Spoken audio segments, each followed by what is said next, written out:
Okay, now this is equation number 1, this is equation 2, this is equation number 3. Use the value of r from equation 2 dl in equation number 1. So equation 1 की बनूंगी अपने को dv is equals to mu naught upon 4 pi I dl ਦੀ ਜਗ੍ਹਾ ਤੇ ਉੱਪਰ ਕੀ ਪੁੱਟ ਕਰਾਂਗੇ a secant square theta into d theta ਤੇ ਉਸ ਤੋਂ ਬਾਅਦ ਆਪਣੇ ਕੋਲ ਕੀ ਸੀਗਾ sin of phi ਤੇ ਨੀਚੇ r ਦੀ ਵੈਲਿਊ ਪੁੱਟ ਕਰਾਂਗੇ that is a upon cos theta the whole square. ਸੋ ਆਪਣੇ ਕੋਲ ਆ ਜਾਊਗਾ db is equals to mu naught upon 4 pi a secant square theta into d theta. देखो अगर ऊपर इक्वेशन च देखिए साइन फाई किससे इक्वल सी कॉस थीटा दे सो इतने मैं लिख सकती हूँ कॉस ऑफ थीटा नीचे a square into cos square theta cancel mu not upon 4 pi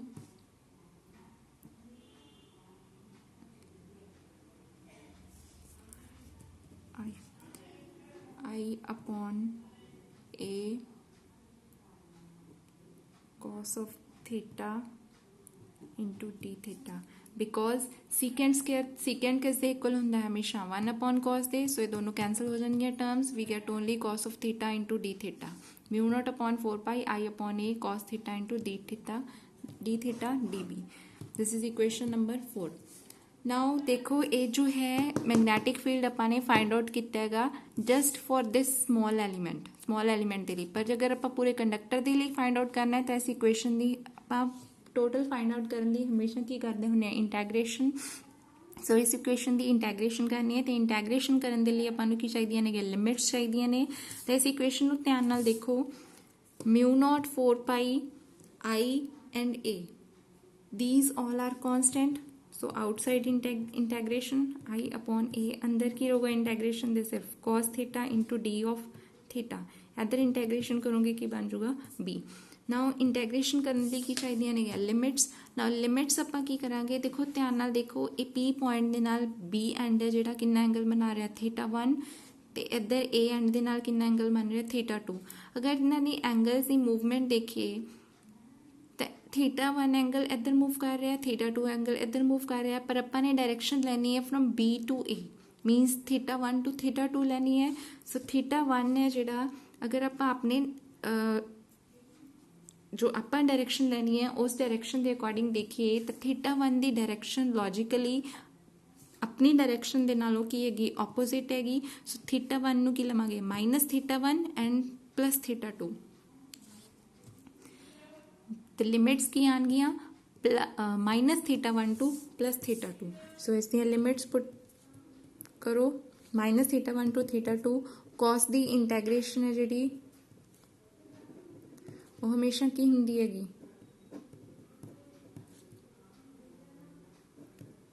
sine theta so इस लिमिट्स आ जाएंगी this minus theta 1 to theta 2 limits put करोगे mu not upon 4 pi I upon a firstly put upper limit sine of theta 2 minus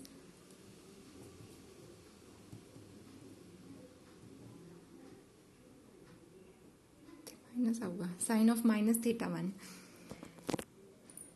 okay now math से trigonometric formulas के according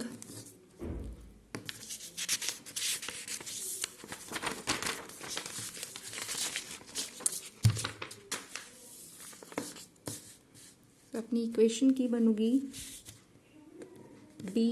is equals to mu not I upon 4 pi a sine of theta 2 sine of minus theta हमेशा कि कोल हुंदा है minus sine theta दे तो इत्थे की बन जाऊगा अपना plus sine of theta 2 plus sine of theta 1 so this is the main expression for this article b is equals to mu not I upon 4 pi a sine theta 2 plus theta 1 okay now look at the diagram कि अगर आप as a special case है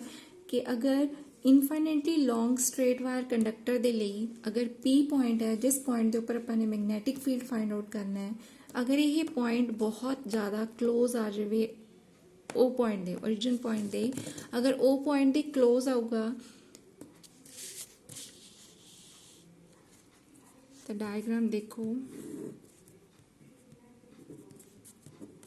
this is O point, suppose P point is here,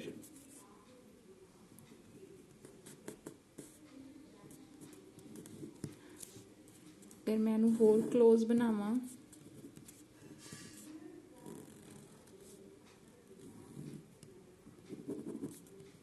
तो मीनस दोनों दे दोनों जो angle ने वो अप्रोक्सीमेटली कितने आ रहे ने 90 डिग्री दे इक्वल। तो अगर आपां θ1 ते θ2 नू 90 लईए तो बी की वैल्यू कितनी होगी μ0 आई 4πa sin 90 हमेशा कितना हुंदा है 1, सो अंदर कितना आ जाऊगा 1 + 1 sin 90 + sin 90 1 + 1 2, so we get b is equals to 2 μ0 I upon 4πa, so it becomes μ0 I upon 2πa. So this is the expression for the magnetic field जो P पॉइंट के ऊपर अपन ने करंट कैरिंग कंडक्टर के कारण find out किया है। सो इहदी भी direction जो है DB दी जो डायरेक्शन है की होगी DL ते R दे हमेशा की होगी परपेंडिकुलर होगी। This direction is also find by using the right hand thumb rule. Right hand thumb rule मैं ऑलरेडी तुहानू समझा चुकी हैगी। देखो नोट्स दे विच ध्यान नाल इत्थे दो डायरेक्शन शो की गई ने क्लॉकवाइज ते एंटी क्लॉकवाइज डायरेक्शन। देखो अगर तो A to B जाऊगा करंट, तो अगर इसमें ध्यान नाल देखिए लाइक दिस, ठीक है, करंट ऊपर वाल जा रहा है तो फिंगर्स इस तरह कर्ल की हुई ने, तो डायरेक्शन किधर वाल होगी इधर वाल। तो जेकर मैं इस तरह लवां करंट नीचे वाल मीनस B to A जा रहा है लाइक दिस, तो फिंगर्स इस तरह कर्ल होणगियां, तो इस तरह जो कर्ल होणगियां तो डायरेक्शन भी की होगी this clockwise, otherwise anti clockwise.